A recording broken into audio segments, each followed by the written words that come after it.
Assalomu alaykum, hurmatli televizor ko'rguvchilar. Yaxshimsizlar?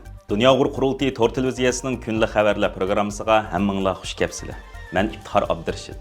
Bugun payshanba. Hurmatli ko'ruvchilar, tövanda diqqatinglar kunlik xabarlar programmamizning tafsilotida bo'lsin. Kanada Yangi Demokratlar Partiyasining parlament a'zosi va parlamentning Hong Kong va Xitoy muhojirat masalalaridagi eng donglik ovozlarning biri Jenny Kwan 12 may kuni Kanada Jamoat xavfsizligi ministri Gary Ananda Sangeri va tashqi ishlar ministri Anita Ananga xat yozib, Karni hukumatidan Xitoy Jamoat xavfsizligi ministrligi bilan tuzgan maxfiy qonun ijro qilish kelishimining to'liq tekstini oshkorlashni rasmiy talab qilgan. Ve şunun bilan bir vaqtda Ottavaning kelishimni oshkorlashni davomli rad qilishining Xitoy davlatining davlat talqigan bostirishiga uchragan yoki uningdan ansiraydigan muhojirat jamiyatlari orasida qonuniy ishonchsizlik va qo'rqinchni kuchaytirayotganligi bilan ogohlantirgan. Hukumatga yozilgan talab xatida hukumat Beijing ziyorati jarayonida imzolangan boshqa kelishimlarni, jumladan Kanada Xitoy iqtisod savdo hamkorlik yo'l xaritasi va madaniyat to'g'risidagi tushunish eslatmasini oshkora e'lon qildi.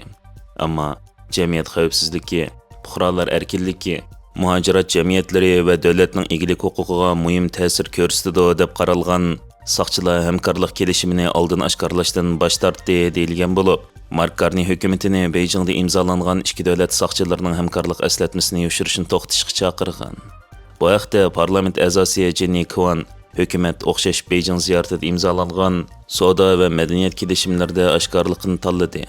Ammo shuning bilan bir vaqtda Kanada fuqarolarining bexatarligiga eng og'ir ta'sir ko'rsatadigan bir kelishimni yoshirdi deganlarni ta'kidlagan bo'lib, u o'zining X hisobida hukumatning bu eslatmani kanadaliklarga ko'rsatish uchun Beijingning ruxsatiga ehtiyojli ekanligi to'g'risidagi xabarlar bizning egilik huquqimizga tehdid soladi deganlarni yozgan. Ve bu qatim hukumatning ikki ministriga yozilgan xat bosh minister Mark Carneyning 2026 yil yanvarda Beijingga qilgan ziyorati jarayonida Kanada Xan jamiyati otliq soqchi idorasi bilan Xitoy jamoat xavfsizligi ministrligi o'rtasida imzolangan jinoyatlarga qarshi turish hamkorlik to'g'risidagi tushunish eslatmasiga markazlashgan bo'lib, Jenny Kwan buni andish qilishga tegishli bir tengsizlik deb tilg'ilib, rasmiy yozma kelishimni oshkorlamaslik Kanadaliklar orasida bo'libmi Hong Kong, Uyg'ur, Tibet ve Xitoy davlati tarafidan davlat talqigan bostirishga uchragan muhojirat jamiyatlari orasida keng ko'lamli aniqsizlik va qonuniy andish paydo qildi deganlarini ta'kidlagan. Sobiq Kanada Xan jamiyati otliq soqchi amaldori Gary Clement mundaq degan: Xitoy jamoat xavfsizligi ministrligi bilan hamkorlashishning hargizmi texniklik jihatdan siyosiy emas deyishga bo'lmaydiganligini ve Xitoyning manfaatining oldin qo'rinda turishidan mustasno emasligini ogohlantirib, bu ishki soqchi organlarining munosabatining vaqtning o'tishiga ergishib ehtiyotkorlikni qandoq yo'qotadiganligini, Xitoy tarafidan siyosiy nishonga ilinganlarga jinoiy belgilarning qandoq qo'llanadiganligini va yaxshi niyat bilan o'rtoqlashgan uchurlarning qandoq qilib majburiy maqsadga yetkazilganligini amaliy misollar bilan tafsiliy bayon qilgan. Belgiya va Shvetsariyada oliy maktablarda Uyg'ur irqiy qirg'inchiligi tonishtirilgan. Belgiyaning Mechelen shahridagi Sekib bir katolik institutida 11 may kuni Belgiya Uyg'ur jamiyatining raisi va Dunyo Uyg'ur qurultiyi ishki ishlar komitetining mudiri Akbar Tursun taklifga binoan mazkur institutning kishilik huquq va siyosiy fanlar kasbida o'qiyotgan o'quvchilarga Uyg'urlarning navbatdagi vaziyati haqida maxsus leksiya bergan.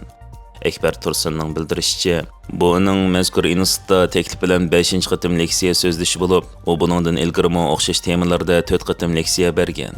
Akbar Tursun leksiyasida Sharq Turkistonning 1949-yildan burungi tarixiy o'rni, jumladan mustaqil davlatchilik tarixini xaritalar orqali tafsiliy tonishtirib, Xitoy hukumatining terrorlikqa qarshi turish niqobi ostida Sharq Turkistonni yuqori texnikalik nazorat ostidagi ochiq turmaga aylantirganligini, kishilarning hamisha lagerlarga elib ketilish xavfi ichida yashaydiganligini, u yerda ming yuyish, qiynash va majburiy emgakka duch keladiganligini faktlar bilan tanishtirib, lagerda shahid qilingan mashhur olim Muhammad Salih Damullam va lager shohidi Qalbinur Sidiqning kechirmishlarini misol keltirish orqali Xitoyning qirg'inchilik jinoyatini o'quvchilar bilan tanishtirib o'tgan.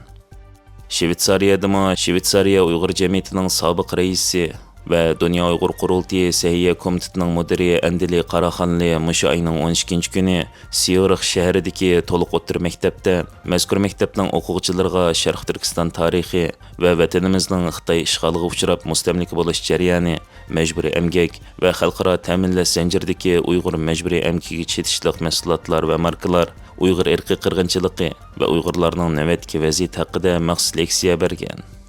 Andiliya apandining bildirishicha, bu qatimliq leksiya nihoyat utuqliq bo'lgan bo'lib, yig'in zalidagi o'quvchilar Uyg'urlar duch kelgan Xitoyning qirg'inchilik siyosati va ig'ir tragediyalardan ta'sirlanib, Uyg'urlarga bo'lgan kuchli hisslashtini ifodalashgan va bu qirg'inchilikqa xalqaro jamiyatning tutgan pozitsiyasi va o'zlarining bu qirg'inchilikni to'xtatish uchun nimalarni qila oladiganligi haqida savollar so'rashgan.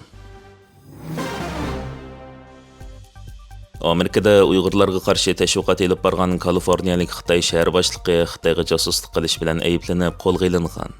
Kaliforniya shtati Los Angeles rayonidagi Xitoylar zich o'ltiraqlashgan Arkadiya shahrining Xitoy nasldan bo'lgan shahar boshlig'i Wang Aylin Amerika Federatsiya sud mahkamasi tarafidan Xitoyning qonunsiz vakolatsiz bo'lish bilan ayblangan. Federatsiya taftishlari Wang Aylinning jinoyatini iqror qilganligini, uning eng yuqori bo'lganda 10 yillik qamoq jazosiga hukm qilinishi mumkinligini aytgan.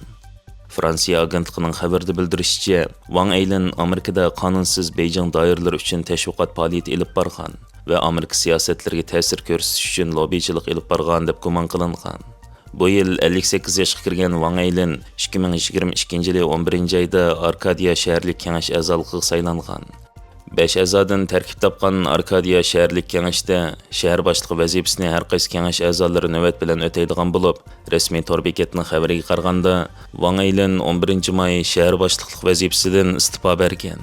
Xabarlarda bildirishicha, Wang Aylin Xitoy amaldorlarining talabiga asosan Xitoyni qo'llaydigan maqola va tashviqot mazmunlarini tarqatgan bo'lib, buni Amerika qonuni bo'yicha oldin hukumatga doklad qilmaganlik bilan ayblangan.